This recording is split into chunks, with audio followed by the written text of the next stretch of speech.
Welcome to Worth Reviewing, and this is the Vauxhall Vivaro.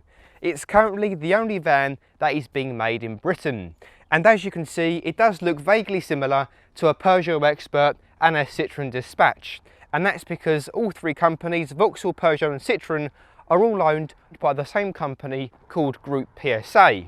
Now, because it's a van, I think we should start this review on the one thing that a lot of you people will be most interested in, which is of course the back. Dun dun dun! So this is the long wheelbase sportive model, and as standard, even on the base models, they get a near side and offside sliding doors, which makes life so much easier. The load length is 2,862mm, the height is 1,397mm, and the width is 1,628mm. The payload is just over 1,400 kilograms, and the towing capability is 2,500 kilograms.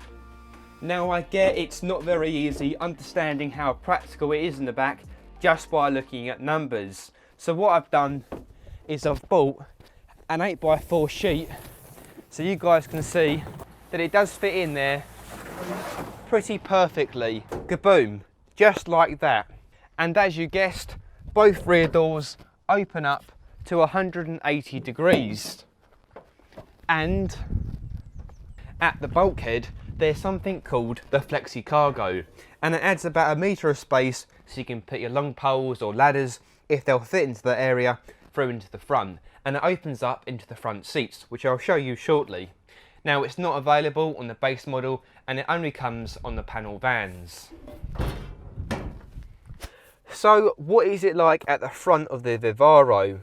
Well, if I'm honest, there's not really a wow to it. It does seem pretty basic in here, but at the same time some van owners just want something that does the job and is hard wearing, which this van seems to be.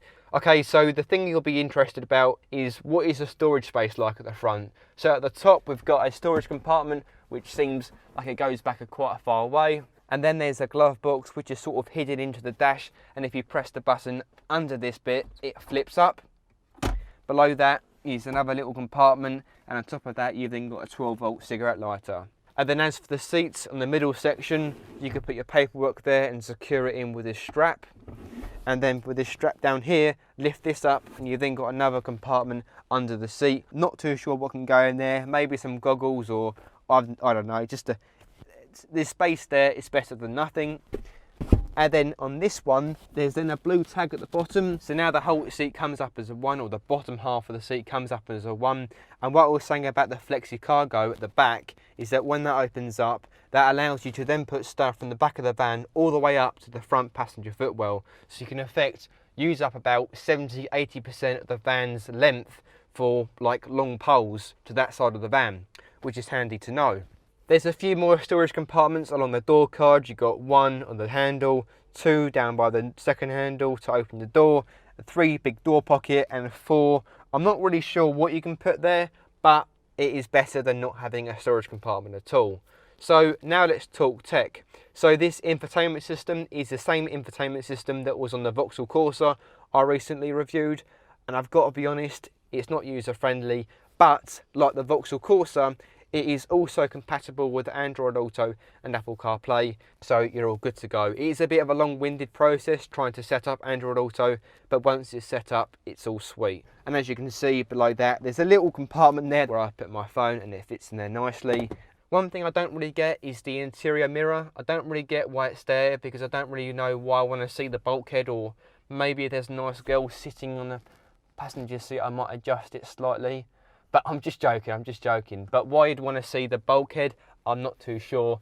So all in all, the interior is okay. It's not exactly anything I would compare it to as nice as some of the other vans on the market, if I'm honest. But I mean, for some people who are using vans on a daily basis and want something that seems more hard wearing, which I've said, this van does the job just fine. When I first started driving the van, I thought, okay, it's a nice van and it drives alright, but nothing brilliant. I know it's only a van, but you still get in those sort of vehicles and think, how does it drive? Now, after doing 75 miles in it, it is growing on me quite a bit, and it's a lot better than I expected. And as well as that, the handling has been improved by so much from its predecessor, so it's nice to see that improvement from the drive as well. So the only thing that does let this van down is the gear stick, because as silly as it sounds, first of all, it does feel quite notchy, and second of all, the shape of the gear knob itself is like square or rectangular, which isn't exactly comfortable to hold on to. So this van is powered by the least powerful 1.5 litre 99 brake horsepower turbo diesel engine. Now, there is a fair amount of power. It does feel a bit pokey. Now, the only thing I will say is that in the back of this van is nothing but that bit of plywood.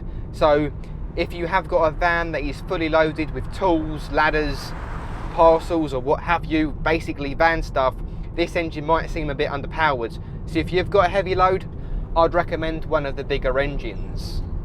There are no driving modes like Sport or Eco in this particular model, but this van should still get about 40 miles per gallon, or let's be honest, if you've got a load of stuff in the back with all your tools, it's going to be more like 35. The Vivaro starts at just over £21,000 on the new trim level called the Griffin, and when you compare it to all the other main rivals such as the Ford Transit Custom, the Volkswagen Transporter, the Renault Traffic and the Mercedes-Benz Vito, the Vivaro is the cheapest out of the lot by a few grand. Now, I would admit, the Vivaro isn't the best handling van, but it isn't the worst either. I mean, at the end of the day, a van is a van. So if you're looking to buy a van that is okay to drive, comes as standard with the near side and offside sliding doors, and is pretty well priced, then the Vivaro is definitely a van you should consider. I hope you guys enjoyed watching my review, and if you found it helpful, give it a like or let me know down below in the comments what you think about the review or what you think about the van, and please also consider subscribing. Thank you all very much for watching.